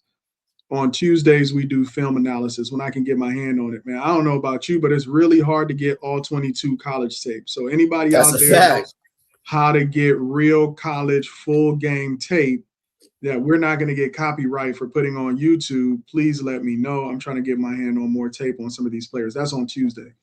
On Thursday, we do roster analysis, right? All these players moving around now that we're in spring ball. So who do I have as my depth chart? Who's on IR and the reasons why I have them where I have them. And then on Saturdays at noon, we do a live chat. So we review what we talked about on Tuesday, Thursday. We do that on Saturday. So check out the channel if you haven't already. Common Sense Buffs on YouTube, man. All right. Salute to Common Sense Buffs. We're going to get back to this live reaction with 0 to 60. If you guys can click the like button, if you want to join the channel memberships and support, that's open as well. Tap in if you guys want to come on the show. If you're starting your channel, if you just want to come on and give your take, this channel is for you. You know, we're always in in a lot of live shows, and we have great feedback, but I just want to, create a platform where we can come and kind of talk about how us, the fans, feel, because sometimes we have a lot of takes that should be heard, but we just don't have a platform or a place to actually say it, or, so I just want to open that door for everybody to come on here and just be known. Like this year, we just involved with, supporting the team and seeing Colorado be successful in 2026. All right, we're going to get back to zero. Oh, my bad, Bucket. You got something to say? I was gonna say I step common sense. Like he know what he talking about, man. And that roster analysis that he posted not too long ago on his page, like that was a very, very good roster. Like I like that from the starters to the backups. I like that how he did everything on that part. I will say that I wish that Coach Marion will really work with Hakeem Williams, because I feel like he got so much potential. And like I don't want Coach Phil to work with Hakeem, because I feel like he showed a lot of favoritism. I feel like he showed a lot of favoritism, and I want somebody who actually knows how to develop receivers like Coach Marion does, and really work with Hakeem, because he really has a promise future. The way his height, his build, the way he can get out his breaks. Like I feel like he didn't get enough chance from last season. I feel like Coach Phil just put him in for blocking schemes, and that's it. Yeah, I think with Coach Marion, he's so tapped in, in Atlanta and, from to everywhere. Like LaJohntay Wester just was here this past weekend, worked the receivers, but LaJohntay Wester's coach, his wide receiver coach, I definitely feel like Marion is going to make a push for him to be on staff if it fits. I know that dude's super busy. He works a lot of, 7-on-7 leagues. He trains a lot of professional players, but Marion, that's why I salute to Coach Prime again for bringing on Marion, being one of the top portal additions because of his recruiting and then who he's been. You've seen Danny Scudero Danny Scudero literally said, I want to look like Perry and Wester, just how explosive they are coming out of their break. So you see Brendan Marion has a good relationship with LeJohn. So salute to Coach Phillips. But I feel like Brendan Marion and Coach Prime is also allowing guys to bring on their staff. So I think by next year, or maybe by the end of this season, we might be seeing LaJohntay Wester's a personal trainer, that guy who coaches the receivers. I don't know his name. If you know his name, let me know in the chat. You guys know his name? I think it's Coach Brown, I think. Coach Brown, yeah. I think we might be seeing Coach Brown on staff for Marion. But to Hakeem Williams, I think the point about him is that great Florida State film, great body size. He just, bro, when we first started seeing him in the videos, he was towering over everybody. He looked like Megatron, bro. So I feel like he's hungry. That's why we talked about just there's a lot of more talented receivers that are returning than we think. I know I tend to get lost in the transfer portal headlines, but I feel like Joseph Williams is going to have a great season. And I also feel like Hakeem Williams and Q for 6 are actually going to be a little more productive than we actually think. But development is key, though, too. And everybody going to get some touches too as well. Let me jump in the chat here. Notice that both coordinators are young and no nonsense. No, I definitely like that. I definitely like their approach. That's kind of like the D. Lou approach that we were talking about on here. We want to see that again, because that's when we seen the best come out of our players. Steph, he from the A for sure. Always poised. Appreciate you, brother. Hakeem Williams seems slow or not twitchy. Does he have good speed? He has great baseline to 12, 17 yards, runs good route trees and catches contested balls, really well. So yeah, Hakeem Williams is I'm with Bucket on that one, seeing what Hakeem Williams does. Let me see, Keith, exactly, little Bucket preach. Keith, where you at, bro? Where you at? People still ain't got over that death row story, bro. That was crazy. You took over that night, bro. That was crazy work. Common Sense dropping heat. I just tapped in early on his page. Salute to Common Sense. You already know. All right. We're going to get back to the 0 to 60 again. If you're just coming to my page for the first time, I tap in with everybody's channel. I don't have no problem with 0 to 60. It's just an opinion, right? It's just YouTube. I don't take it personal. I like to extract information that we can use. Like Brian Howe, he's bringing on some good guests. Brian Howe was just on Duke the Scoops page. So it's just I just want to see what the beat writers and what the Colorado fans and the people in Boulder, how they're feeling about this year. So we're going to get back to a live reaction. Just thank you for rocking with us. All right, we're gonna get back to this live reaction. Fuck, I did it again. Let's scrap that question. What is the most important thing to fix first and to go after first? Because this is a long list of shit that has to be attended to, and that's their job, of course. But you know, they only have so many practices. You only have so much time, and if anything that they've been getting ready to do with Livingston, and he walks out the door, I have to assume that Marv is just going to walk in and do exactly what Livingston was doing. It's not like he's going to put his new stuff in. So go with that. Yeah, I mean, honestly, the very first thing to work on, I think, is what we talked about last time, which is, you know, fixing that mentality of the team, and then you go from there. And as far as the defense, I would assume that Marv is going to continue what he's been working with Livingston on. I mean, Marv got here in December, so he's had, you know, almost 2 months, I guess, together. So he's been working with it, and I think in this case, maybe it helps that the whole defense is new. You don't have guys on this defense that really have played under this system. So maybe it's a good thing that it's all new. You know, Marv had success. You know, he got fired from Virginia Tech, and I talked to a tech writer this week. And I said, well, why did he get fired? Because his defense improved every year as far as points per game. Right. They were only giving up 23 points a game in 24. But I was told that they had several games that they had a lead in the last couple minutes of the game, and the defense gave up the points that lost the game. And so that happened one too many times, and they showed him the door. That sounds a lot like Livingston last year, because we sure got belt in that second half. It was just like that was our MO. Take the lead and then blow it in the second half. That's crazy work. But statistically, they were only giving up 23, 24 points a game, which is what the Buffs gave up in 24 when we were praising how good they were. So he did a pretty good job with Virginia Tech. So I'm excited to see what he does. You know, I think he'll have time. The other thing, keep in mind that the last couple of years after spring, you've had to reteach everybody anyway, because they've had so much turnover after spring.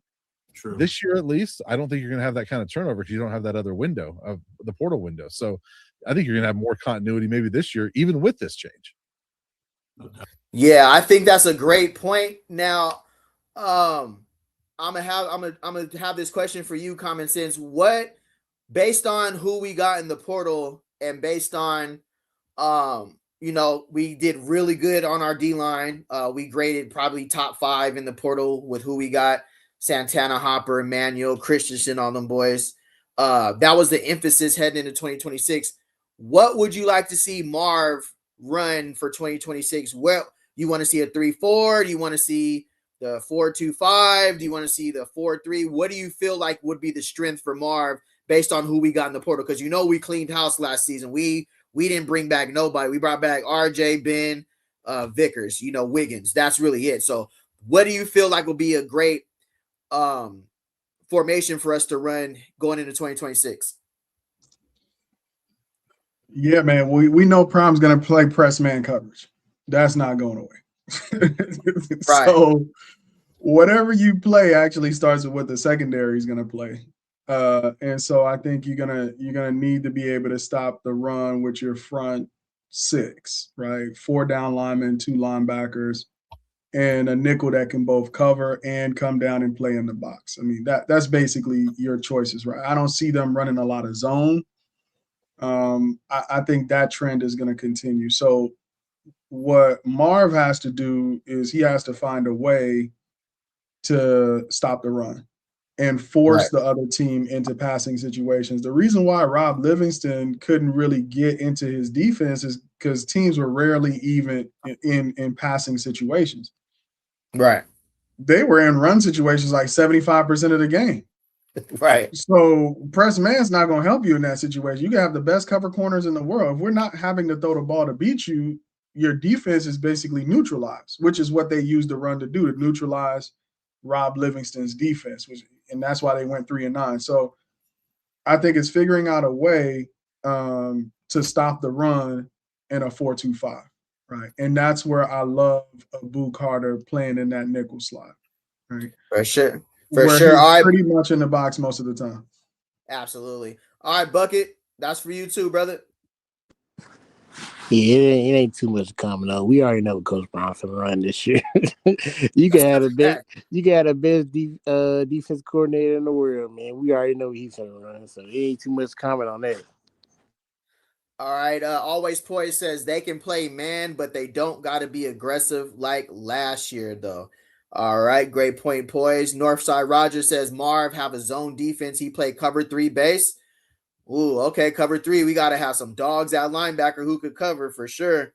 All right. Vibes. Bro, you got over 6 months to get it right on defense. He over here exaggerated. Yeah, it's always a little extra exaggeration in there, but especially when it comes to Colorado. Roger says 4-2-5 makes sense because Rando could play linebacker. Yeah, I like Rando not having to come off the field on third downs. Leon Lapu also was decent at covering. They kept him on the field on third downs. They didn't take him off too much unless it was like 4 or 5 wide. Not sure about Gideon ESPN and pass coverage. I call him the water boy. I love him on the run stoppage, but not too sure with him or Martinez on pass coverage there. That's a good point. They're a younger version of Coach Prime.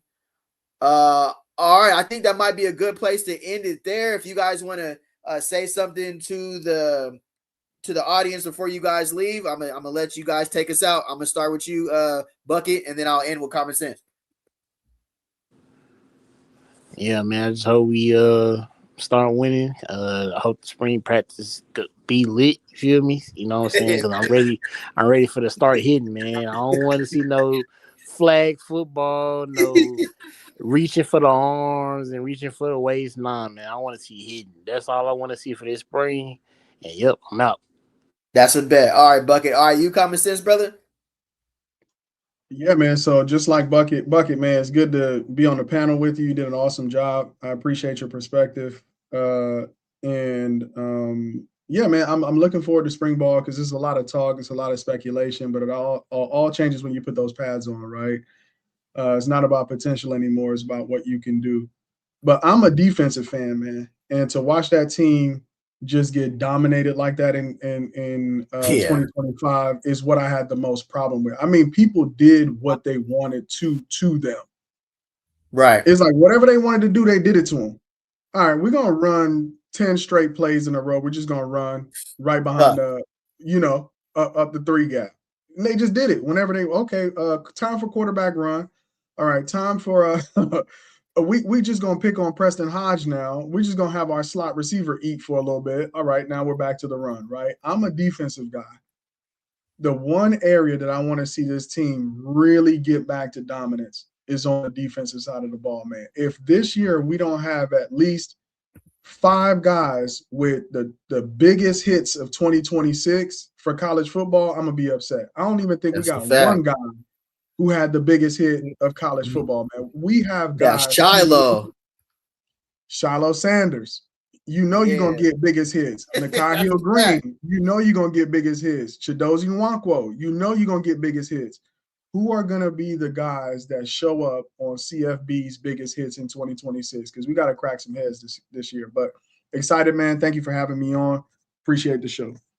All right, absolutely, brother. If they come on with something tonight, like if they drop any videos or anything, we might be able to tap back in. Or if not, I'll see you guys tomorrow. I want to end with this. All right, Common Sense. I'm gonna see you in a minute, brother. For sure. But all right, so with Colton Hood, right? I'm always gonna rock with Colton Hood. By no means was I throwing shade at Colorado or Coach Prime. I said before I wouldn't get into differences and proceeded to only talk about my previous school, as I assumed that was the best way to go about answering the question. So I definitely feel like Colton Hood came on there at the NFL draft. They interviewed him. He didn't talk about Auburn. He didn't talk about Colorado.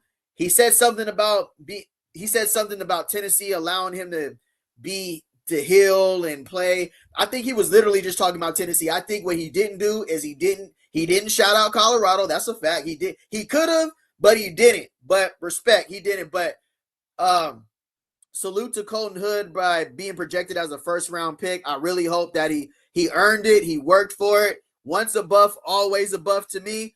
He balled out. We could have really used him this season. And salute to the guys who are trying to get to the league still.